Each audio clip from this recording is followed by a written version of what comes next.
तो आज एक बार फिर से तीर्थों की नगरी अपने उत्तराखंड में आप लोगों को ले चलती हूँ पंच प्रयागों में प्रथम प्रयाग देवप्रयाग में। नमस्कार दोस्तों, मैं प्रियंका जगवान और आज एक बार फिर से मेरा उत्तराखंड देवभूमि, मेरी जन्मभूमि, मेरी मातृभूमि पावन माटी माँ, आप सभी को मेरा YouTube चैनल प्रिया माहिदा टेम्पल ट्रैक्स में स्वागत है। उम्मीद है आप सभी लोग राजी खुशी मला। और स्नान ध्यान के पश्चात आप लोगों को प्रभु श्री राम के उस तपस्थली में ले चलती हूँ जहाँ उन्होंने ब्राह्मण हत्या से बचने के लिए तप किया और अपने पिता श्री दशरथ का पिंडदान किया। तो चलिए मेरे साथ भगवान श्री राम की तपस्थली में।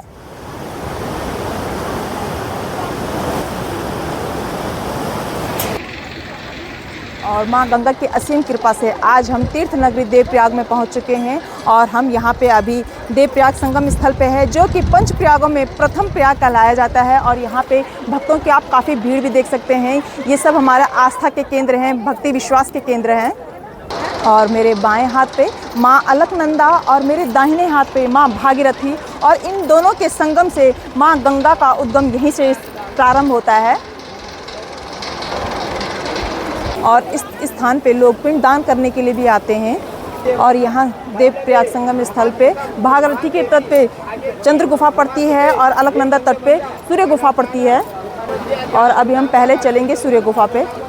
और यहाँ पे ये रही हमारी सूर्य गुफा और ये है हमारी चंद्र गुफा जो कि भागीरथी के छोर पे पड़ती है।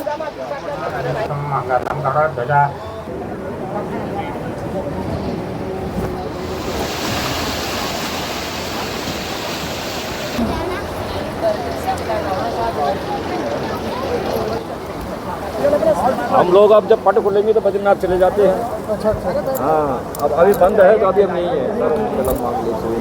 और यहाँ पे हनुमान शिला है और यहाँ पे भगवान श्री रामचंद्र जी की चरण पादुका हैं।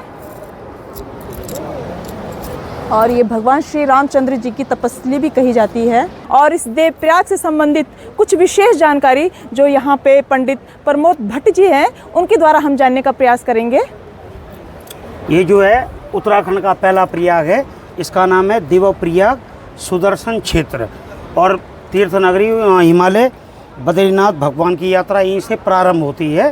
तो इसमें जो है फर्स्ट गंगा है अलकनंदा जी, ये आती हिमालय बद्रीनाथ धाम से। दूसरी वाली गंगा है भागीरथी, ये आती हिमालय गंगोत्री गौमुख से। और अलकनंदा जी में माँ सरस्वती गुप्त रूप है।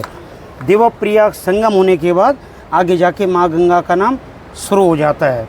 और देवप्रयाग से लेके हिमालय बद्रीनाथ धाम तक अलकनंदा जी में 9 गंगाएं मिलकर आती है, जिसमें सबसे पहला नाम है अलकनंदा, उसके बाद है मंदाकिनी, नंदाकिनी, पिंडर गंगा, धौली गंगा, विष्णु गंगा, गरुड़ गंगा, पातालगंगा और लास्ट में माँ सरस्वती जी। और जो है समस्त बाहर से जो है तीर्थ यात्री लोग यहाँ पे स्नान ध्यान गंगा माता जी की पूजा अर्चना करने के लिए आते हैं। और आजकल जो है हमारा गढ़वाल का बैसाखी पर्व टाइम चल रहा है, यहाँ पे सब माता बहनें अपने गढ़वाल से आती हैं, यहाँ पूजा अर्चना करके यहाँ से जाती हैं। और जो है मेन भगवान का ये सुदर्शन क्षेत्र कहा जाता है। और भगवान राम जी की ये तपस्थली है।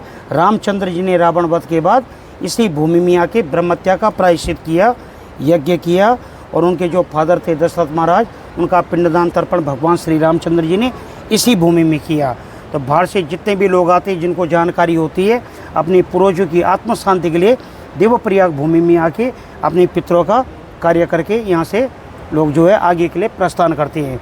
अब कुछ दिन बाद हिमालय बद्रीनाथ धाम जी के कपाट खुलने वाले हैं, तो समस्त भारतवर्ष के लोग फर्स्ट देवप्रयाग तीर्थ में आके स्नान ध्यान करके आगे बद्रीनाथ केदारनाथ गंगोत्री यमुनोत्री के लिए प्रस्थान करते हैं। जय गंगे मैया की, जय श्री राम, जय माँ गंगा। हम चलते हैं रघुनाथ मंदिर की तरफ और जो भी हमें जानकारी मिलेंगी वो आगे हम आप लोगों को वीडियो में देंगे, इसलिए वीडियो में हमारे साथ बने रहें। स्थान भगवान श्री राम की तपस्थली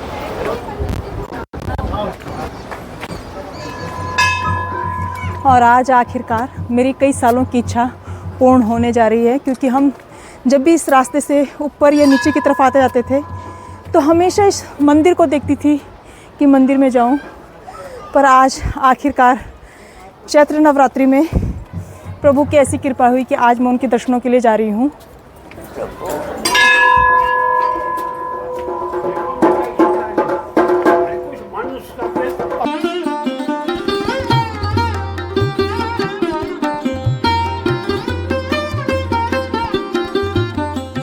और आज आखिरकार रघुवर की कृपा हुई और आज हम रघुनाथ के मंदिर में उनके दर्शनों के लिए आ रखे हैं देवप्रयाग में।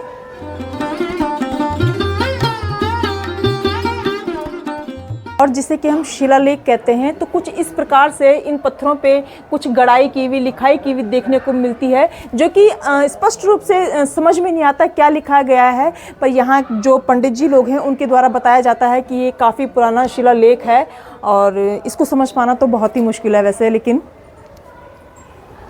और अब इस रघुनाथ मंदिर के विषय में पंडित श्री गणेश कोटियाल जी हमें बताएंगे, थोड़ी सी संक्षिप्त जानकारी देंगे, तो हम उनसे जानने का प्रयास करते हैं।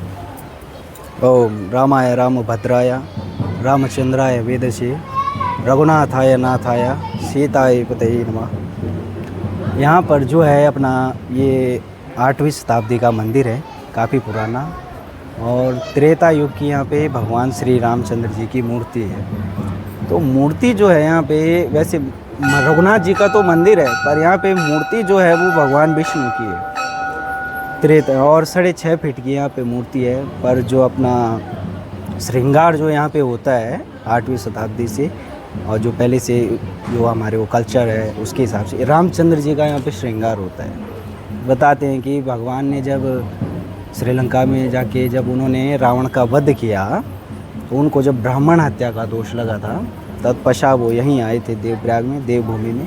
ये देवभूमि का नाभि वाला हिस्सा है, इसको जम्बूद्वीप के नाम से भी जाना जाता है। जम्बूद्वीप है भारतखंडे भारतवर्षे आर्यावर्तांगत सुदर्शन क्षेत्र, तो इसको सुदर्शन क्षेत्र के नाम से भी जाना जाता है। तो यहीं पे आके भगवान ने फिर उसका प्रायश्चित किया। वो सामने उनकी तपस्या है वहाँ पे भगवान रामचंद्र जी की, और संगम घाट पे भी आपने चरण देखे होंगे भगवान के। हाँ जी, हाँ जी। तो वहीं पे बोलते हैं भगवान ने खड़े होके तपस्या की थी, और वो जो भागीरथी गंगा आ रही, वहीं पे उन्होंने अपने पिताजी का, दशरथ जी का पिंडदान भी, हाँ पिंडदान वगैरह जो भी किया। फिर ये जो है हमारे 108 जो मंदिर हैं हमारे भगवान विष्णु के, उसमें से एक मंदिर ये भी है।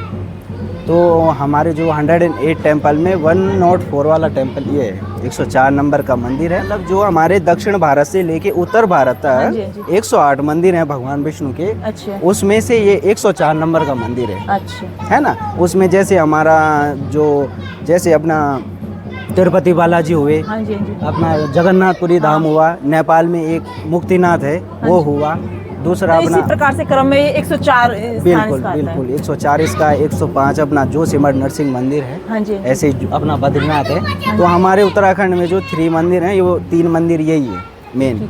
और ये स्वयंभू है यहाँ पे, जो यहाँ पे मूर्ति है भगवान की, ये स्वयंभू मूर्ति है यहाँ पे, है ना। तो उसके बाद जब आदि गुरु शंकराचार्य जी आए, उन्होंने फिर हमारे जो टिहरी के राजा थे उनको बोलकर इस मंदिर का जीर्णोद्धार करवाया। तो मेन भाग जो है उनका यही है। यहाँ पे उनका संक्षिप्त जो है छोटा सा यही है कि यहाँ पे आके उन्होंने तपस्या की थी। पंडित जी, मतलब इस मंदिर के विषय में किसी पुराण या किसी मतलब केदारखंड में इसका विवरण है, और बोलते हैं थोड़ा थोड़ा जो अपने स्कंद पुराण में भी इसका स्कंद पुराण में भी, और केदारखंड में इसका ज़्यादा विवरण मिलेगा आपको। पूरे उत्तराखंड का तो मिलता ही है, हाँ जी। और देवप्रयाग का इसमें ज़्यादा मिल जाएगा आपको। अच्छा। तो बताते हैं, ये जो मंदिर है ये हमारे नागर शैली का मंदिर है। दक्षिण भारतीय भाषा में भी यहाँ पे लिखा हुआ है बिल्कुल, शैली। बिल्कुल। कहाँ मतलब ये सामने अच्छा पूरा लिखा हुआ है। अच्छा, क्योंकि वो दक्षिण भारतीय शैली में जैसे हम भगवान का विवरण जो है वो हिंदी में करते हैं, संस्कृत में करते हैं। हाँ जी। तो वो जैसे हमारे बोल के हमारे यहाँ साउथ से आएंगे, हाँ जी, हाँ जी। क्योंकि वो वैष्णव धर्म वाले जो होते हैं, तो उनके वो कुल, ऐसे समझ लो कुल गुरु वो हो गए भगवान, हाँ जी, है ना। और यहाँ पे पंडित जी कुछ पूजा का विशेष प्रावधान? हाँ बिल्कुल, भगवान का एक मंत्र जो होता है यहाँ पे मेन, पौष मास जो लगता है हमारा, हाँ जी, जनवरी के, दिसंबर से जनवरी के उसमें बीच में मध्य में, तो पौष मास में यहाँ पे खिचड़ी का प्रसाद लगता है पूरे महीने में, पूरा पौष महीना। मास में। हाँ, पूरा खिचड़ी का महीना लगता है, वो ही होता है। और 1 घंटे तक भगवान की पूजा होती है यहाँ पे, अच्छा 1 घंटे तक होगी, वो 1 महीने तक होगी। अच्छा, पूछ के माह में होती हाँ, है। पूरे लगातार पूजा होती है। और वो खिचड़ी का भोग लगता है उस टाइम बिल्कुल, एक पतीला बनता हाँ है, जी। जितने भी श्रद्धालु लोग होते हैं वो सब आते हैं, पे। हाँ जी, उस प्रसाद लेते हैं, जो भी यात्रीगण लोग हाँ हैं जी। सब उसको, वही मेन पूजा है भगवान की। भोग यहाँ रोज लगता है, अच्छा हाँ जी, भोग यहाँ पे रोज लगेगा, जैसे भगवान का रूटीन है, भगवान जी। को ज़्यादा नहीं, बस जो दाल चावल होता है उसी जी। का भोग लगता भोग है। लगता है। दाल चावल हुआ, सुबह बाल भोग लगता है भगवान को, अच्छा है ना, उसमें कुछ मीठा बना दिया, हाँ जी। और यही लगता है ज़्यादा। वो तो नियम से लगता होगा पंडित जी, और बारी बारी से होता हाँ, है यहाँ कि 3-4 आरतियाँ होती हैं, हाँ जी, है ना, सुबह हो गई, फिर अभी आपके सामने होगी थोड़ी देर में, अच्छा होने ही वाली है 12 बजे। अच्छा फिर भगवान को उसके बाद गेट बंद करके भोग लगता भोग है, लगता है। फिर आरती होती है, फिर मंदिर बंद हो जाता है और 4 बजे अच्छा, खुलेगा। मतलब कुल कितने समय की आरती होती है, कितने टाइम की? 4 टाइम की आरती होती है। पहले 4 पहर की आरती होती है। सुबह पहले सुबह कितने बजे होती है पंडित जी? सुबह ऐसे 5 बजे 5:30 बजे लगभग, अच्छा। मंदिर के टाइमिंग के हिसाब से हाँ हो जी, जाएगी। सुबह की आरती 5:30 बजे करीबन। हाँ, फिर बाल भोग लगेगा, बाल भोग लगेगा, फिर मंदिर सीधे खोल के उसके बाद 12 बजे आरती, आरती।